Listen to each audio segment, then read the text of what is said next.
Hello, fellow warriors against consensus reality. Lovers of truth, wisdom, the esoteric path.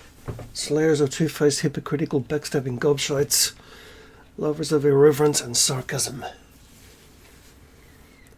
It's a nice quiet morning. Just the right amount of crispness in the air, what passes for winter in this country.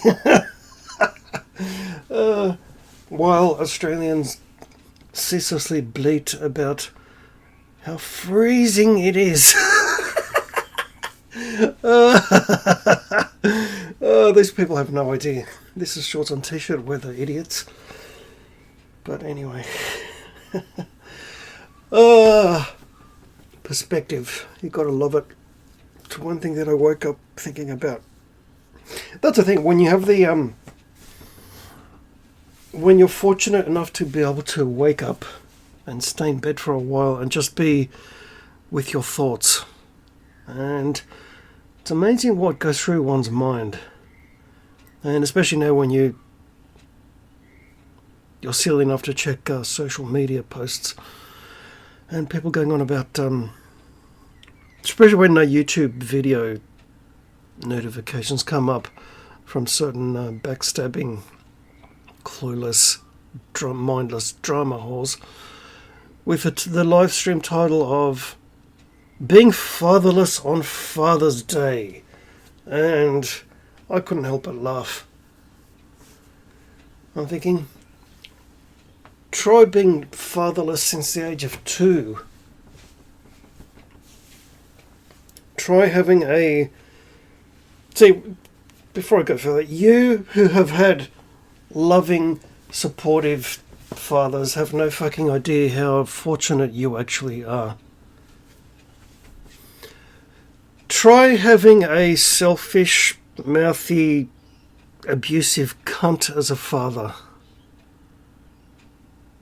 who, despite having 4 young children, decided to spend the pathetic amount of money that he got from what passed as a job on playing cards with the mates, and so leaving his wife to earn an income of her own to actually feed and clothe her 4 young children.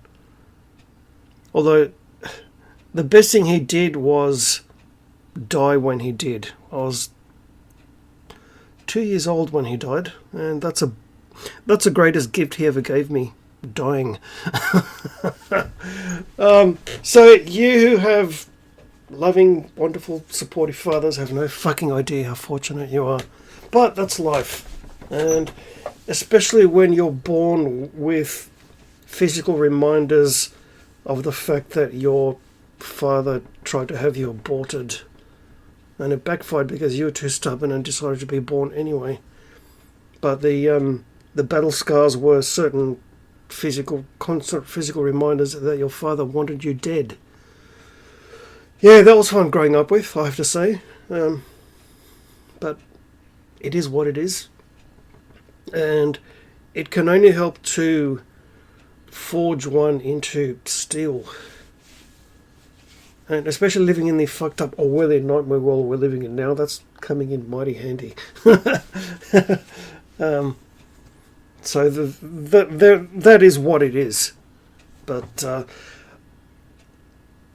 and also with perspectives I was talking about, when you have Abrahamic gobshites, you know how much I love to take the piss out of Abrahamic gobshites, especially Christians. They're my favourite.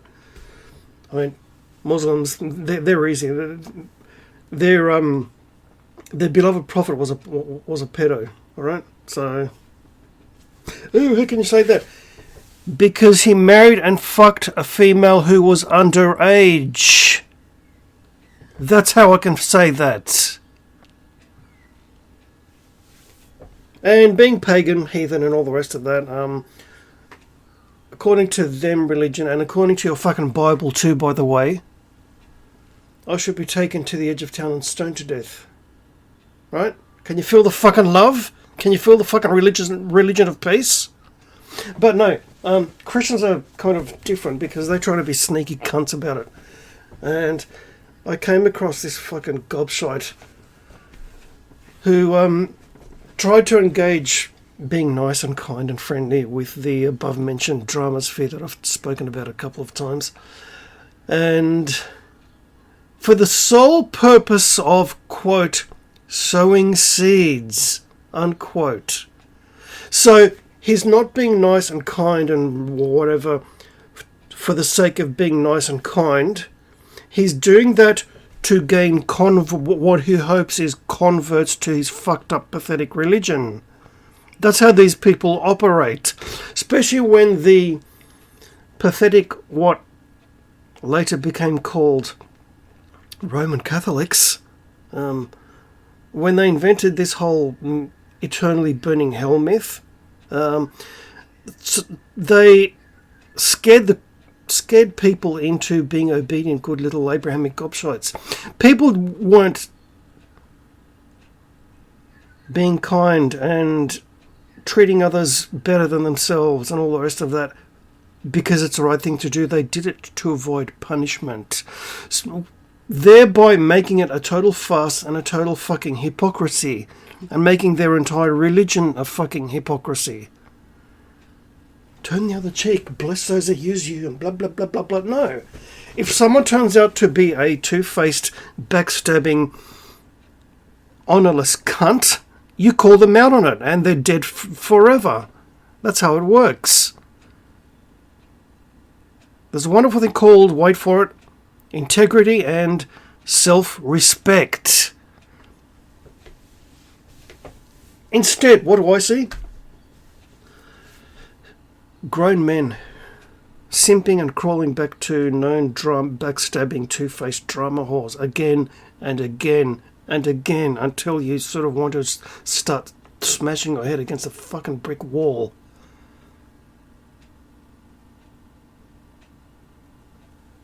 But that's a world where we're living in now, right? And it's also one of the many reasons why I enjoy being a lone wolf and a hermit. Because most people are fucked in the head. Take my fucking weird neighbours here. Fuck, don't get me started on those weirdos. I mean, we're talking about the people who, their precious teenage daughter, I got out of the house to go to the bus stop, to go into town, minding my own business, listening to my music. And the father of said teenage daughter decided to walk with her 3/4 of the way up the street because I was sort of 100 metres behind, also walking up the street. And then, before the road turned, he went back home. They're weird. They're fucking weird. There are weird people like that all over the fucking place. So I find it useful for myself to disconnect, cocoon myself in my own happy little bubble and say, you know what, fuck the world. If I see someone being murdered in front of me, I will walk the other way. Because in this day and age where you're subpoenaed to be a witness and you're sitting there in front of the murderer in this case, so they know what your name is and they know what you look like. Yeah, great idea. People are going to want to be witnesses after that, right? With this fucked up system, what passes as the modern judicial system. And the cross-examination and all this fucking shit, I don't fucking think so. Because I would be... I consider myself being held in contempt of court because I would tell the opposing lawyer to go fuck themselves, stop sounding like a fucking gobshite, and tell the judge to fuck off too. So, yeah, it's probably best if I never ever enter a courtroom for anything. Because it's a farce. It is a total joke. It's a mockery of what passes for actual justice. Well, in fact, quote-unquote, freedom is a mockery for what passes for actual freedom. The land of the free and the home of the brave, really. Try saying cunt anywhere in social media. Or nigger. Right? Oh, he said it. Yeah. It's a word. It's a fucking word. Right? Try saying those two words anywhere in public and see how free you actually are. Okay? Yeah. Try being a non-Anglo in Australia in the 70s and 80s. Yeah, that was fucking fun, right? Fucking world, go back to your own fucking country. Yeah, well, you know what? I'm working on going back to Europe, so fuck you, you pink-skinned convict little cunt, scrawny cunt. Right? And in my case, it was fun being in high school, in a 99.9% Anglo high school. That was fun, right? Being proudly Hellenic and having the name I didn't anglicise my name, by the way. I was thinking, no, this is my ancient proud name. Fuck you, right? And they never went physical because I still had the size. I was bigger than most of those little pink-skinned cunts.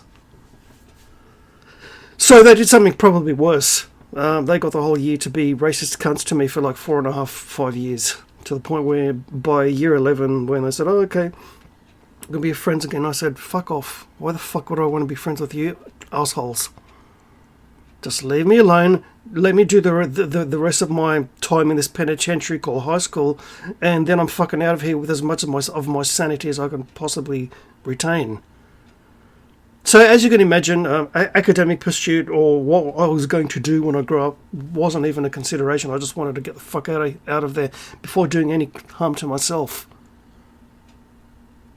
And there was a time there when I actually made myself ill, where that's to the point where I missed 43 days of school because I just didn't want to go back. I was 14 at the time. And well, that's funny because I received, in my entire high school hell, I received 3 awards. 1 for English. Yeah, fuck you, assholes. Considering English isn't even my first language. And 2 for art. And I didn't make any long-time friends from there. You have people who, again, you people who look fondly back on high school and still have friends who've been friends with you since high school, have no fucking idea how lucky you are. But no, I got out of there with my, as we say in the homeland, with my forehead clean. I stood up for myself, stood up for who I was. I wasn't going to change myself or pretend to be someone I wasn't just to fit in with these fucking scrawny, pink-skinned, convict, pot-smoking, surfing assholes, right? And on the odd occasion where I'm on the train and I see them waiting at the train station there, I don't make way, they make way for me.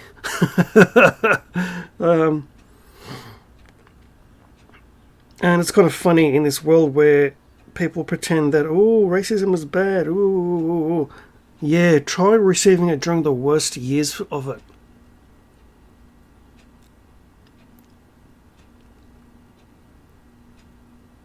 I'm proud to say I've never ever had one single Australian girlfriend, and I never fucking will. I'm proud of that. I'm actually proud of that achievement. And, why are you a monk for 14 years? To be some kind of MGTOW hero? No. Because I look around me, I see the women that are presented around me here, and I say to myself, you know what? No, thank you. As my grandmother would say, I remember her saying this. Look at these young... She came to stay with us for a few months, they were the best years. And she looked around and she said to my mother, she goes, look at these women around here today. No tits, no ass, no legs. What's a man supposed to grab onto? Yes, my grandmother was a fucking legend. Yeah. But perspective, you got to fucking love it. As long as you retain your own, regardless of what fuckery we're surrounded by in the world, especially now, especially in this techno-fascist cunt of a world we all live in, right? As long as you retain your own self-respect, your own honour, you've won already.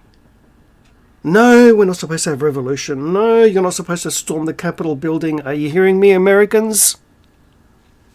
What you're supposed to do isn't prevent yourself from being brainwashed by the mainstream propaganda machine, and actually think for yourself and not be afraid to do so. If you're going to get anything from my rambling today, remember that. As long as you can get through any hell that you face with your forehead clean, as we say in the homeland, you've won already. Don't change yourself to fit in with other people. No, you be yourself. If they don't want it and want nothing to do with you because of it, fuck them. Because when all is said and done, during the quiet of the evening, you're left with yourself and your own thoughts. And if you absolutely hate the person that you're with, there's a wee bit of a problem. Because you've got to like yourself first before anything else. So once again, you people with loving, supportive fathers have no fucking idea how lucky you really are. If they're still alive, enjoy the time you have with them. That's all I can say. As always, to speak the truth is a very fucking lonely path. The irreverent, heathen, hammer-wielding, neighbour-annoying, metal-blasting lone wolf on guitar. Out.